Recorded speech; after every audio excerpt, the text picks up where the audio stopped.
Eddie, it's great to have you. For those of you who are not familiar with Edward Hirsch, he's won just about every award that's possible for a poet. He's got 10 books of poems out, including a number of nonfiction books about poetry. Probably most noteworthy is How to Read a Poem and Fall in Love with Poetry. It's like a fantastic book that I know is taught still. Your latest book, Stranger by Night, though, comes out in a pretty weird moment in American history, I think, 2020. And I thought we'd start maybe by having you read a poem. And we've chosen Night Class in Daisytown. Would you read that for us? My pleasure, thank you. Night class in Daisytown. I was failing my night class for the 11 parents of my students in the Conemaugh Valley when I mentioned, as if by accident, or was it desperation, the Pitman poet of Percy, Maine, who worked the mines in Northumberland and wrote songs and carols for the coal fields. And before long, I was standing there with a piece of fresh chalk, collecting memories about coal in Cambria County, the pickaxe and the lantern hanging by the front door, the father-in-law who woke up in the dark and worked all day in the dark and slept with a nightlight, the mother who whispered about black damp, the brother who got lost for 24 hours in the underworld and then found a steel cable glinting in a mine shaft and pulled himself into the light. So, subject here, before we get into there's a kind of framing device where we're made to see the narrator as a teacher. And so this is all part of something that occurs inside of a classroom setting. But the subject then becomes work, and a particular kind of work, right? Very dangerous, hard labor. That's pretty foreign to most people. That's not a curiosity in this book or in any of your work, right? The sort of taking labor and in particular hard labor as the subject of many of your poems. Can you talk about that a little bit, that sort of decision or desire in your poems to talk about work? I've always felt that the subject matter of poetry has to expand to include the lives that people actually lead. It can't be all about love, death, and the changing of the seasons. It can't? If you look at the history of poetry, you would think that people mostly didn't have jobs. You'd think that they mostly walked around in the woods and thought about profound things.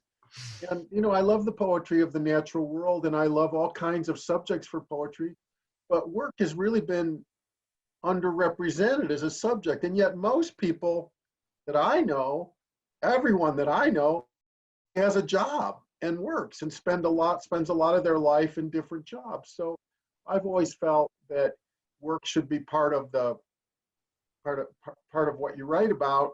And in this particular book, I decided to set myself the task of writing about every one of the jobs that I had over the years, especially when I was growing up, because we were.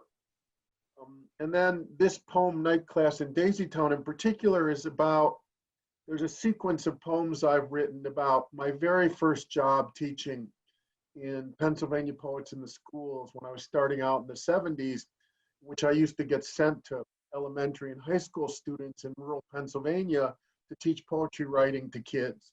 And this poem sometimes to their parents.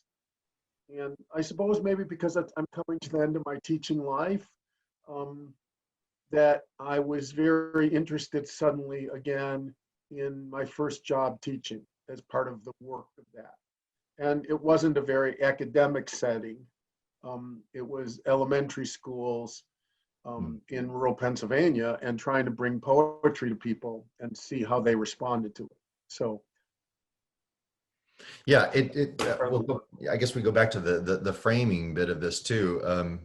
And I think it's an interesting take on teaching poetry. I mean, when we teach our students too, it's a weird thing to teach sometimes. It seems like an odd thing because on one hand we want to say that it occurs out of meditation and occurs slowly, but then this has to be taught in a classroom setting. You have to be able to I don't know, exhibit something that's happening inside of the classroom. And here in this poem, as you're trying to teach poetry, the narrator is, the first line kind of sets up a failure, right? You're failing at it. You're not very good at it. I thought that was funny. I thought it was a good joke, but true. Failing my night class. As the teacher, you don't usually think of the teacher failing, you think of the teacher failing. But it's sort of reminding me that, I'm trying to remind myself and bring this to the reader that poetry is really not, although it's taught well in the classroom, it's really not meant for the classroom, it's meant for life. And so you want it to, it's an aesthetic experience, but it's also a human experience, and you want it to extend beyond the classroom. And here I'm trying, at first somewhat unsuccessfully, to try and connect to the parents of my students, who really mostly had not gone to high school, who'd spent their life working in coal mines. And they got the idea that I should teach them as I was teaching their kids. And so I was trying to connect to them, but it didn't make sense to treat poetry as some kind of removed or academic exercise. They didn't have any interest in that. And I was trying to heighten their interest in poetry, but also bring poetry to them, to see that it could connect to their lives, and a kind of lesson to myself too. And so to do that, to keep from failing, meaning to connect to them, I got the idea that maybe I could bring them something that would speak to their experience. Right. And that worked better than I had quite anticipated. Right. And then by the end of the poem, then we're seeing the teacher as a kind of, I don't know, conduit, right? Preserving their stories, transforming their stories somehow into the sort of the subject or the matter of poetry.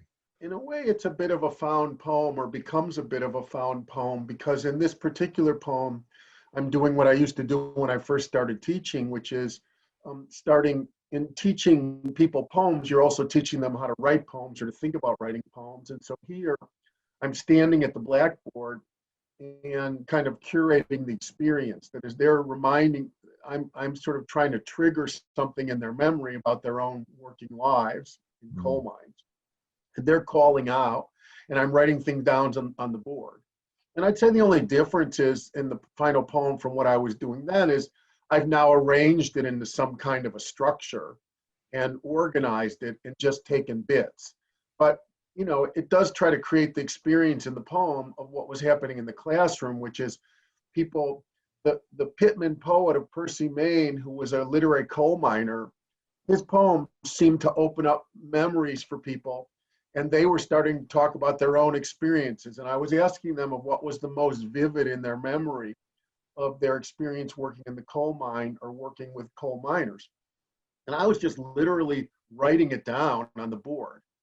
And then in the poem, I try to recreate that by arranging it tightly so that it sort of moves consecutively through. So it is a kind of collective poem filtered through my sensibility. Yeah, and the examples you give of their stories, I absolutely adore, right? The father-in-law who woke up in the dark and worked all day in the dark and slept with a nightlight. That's fantastic, right? I think that captures his feeling of fear and sure. What it's like for people to work. And then the mother also scared to say the word black damp because it was so dangerous. Right. Yeah, I'm trying to, Ezra Pound had an idea of what he called the luminous detail. And I'm trying here to get what I'd call the luminous detail, which is to take every one of those people's stories and encapsulate it in some way so that it stands for the whole. Because I'm not telling full stories about these people's lives, although they have long stories to tell. Sure. I'm just really literally summarizing by a series of what I'm hoping are luminous details or illustrious examples that somehow fit together in a compressed way to give you a big sense of expansion. Now, I mean, it's not glamorous labor, and other points in the book you're talking about working in on railroads a great deal. There's delivery trucks. There's waste disposal. There's all kind of every job you've ever had. Yeah, I But was a garbage man. I worked in a chemical plant. but I still think I don't know, there might be kind of a latent romanticism to coal mining. It's kind of a something that most of our students don't have any contact with anymore. What would you say to students who, don't have any connection to this kind of work, but I'm sure have jobs at sandwich places and at the student union or working at a gas station or a clothing store? Is that work all could that work also be the subject of Absolutely, absolutely. I mean, white collar work counts too. Um, there's a poem by Theodore Rutke called Dolor. I've known the inexorable sadness of pencils. Really funny, painful. They're duplicate gray standard faces. Yes, exactly. And then I mean, when I was young, I thought my job was to make myself sound like poetry. Hmm. And then as I got older, I thought, actually, maybe that's not quite right. Maybe poetry should sound like the people I know. Maybe poetry should sound more like us. And so you establish the vernacular and you put poetry in touch with the way that people actually speak. And then also you put poetry in touch with the lives they actually lead. And for me, it's exciting to bring into poetry a kind of subject matter that hasn't been there before. So if I had worked in a gas station, I'd be excited to try and write a poem about working at a gas station because I wouldn't know any other poems like that. And that would sort of create a space for me.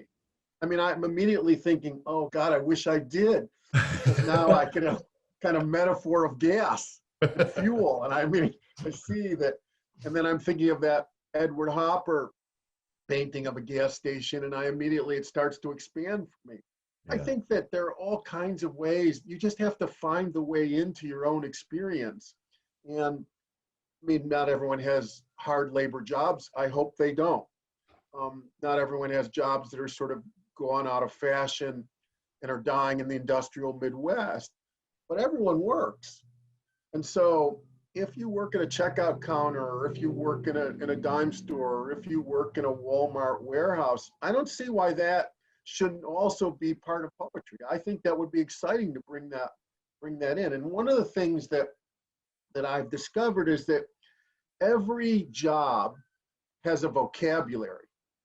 And it has a kind of language that's part of that industry. And I think it's kind of exciting to bring that language into poetry in a way it hasn't been before. I mean, one of the things in my life was I always grew up playing sports. And I've written a series of poems over the years that try to bring the vocabulary of sports, of say football or basketball or baseball, which were my sports, into poetry.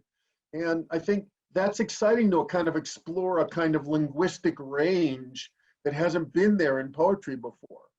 And so this is ever since Wordsworth, this idea of being in touch with the vernacular or the way that people actually speak has been one of the features of poetry. So I would say that every job you have is a little more exciting when you also see it as an opportunity to write about experience. And it doesn't have to only be your experience. It can also be the experience of the people you work with and what their lives are. And a lot of my working poems are about working with someone else who sort of shows me the ropes and sort of teaches me what it's like as I'm, especially because I was a college kid in a lot of my jobs and I was complaining. I didn't like to be yelled at. And I have one poem called "That's the Job," working the hump on the railroad, and there's a guy in a big booth yelling at us on the hump, saying, get to work down there, and swearing at us. And in the poem, I'm complaining to an older worker, and he goes, that's the job. So I don't know. I think there's also a kind of experience that you get from other people. And there's also something lively in bringing other people into your poems. And I think this is part of the project of American poetry, that American poetry should also answer to American life. And so people who work, ordinary people who are not normally found in poetry, whatever their jobs are, and I mean waitresses and salesmen and shoe shiners and people work at gas stations and small shop owners, it's interesting to bring them into poetry too.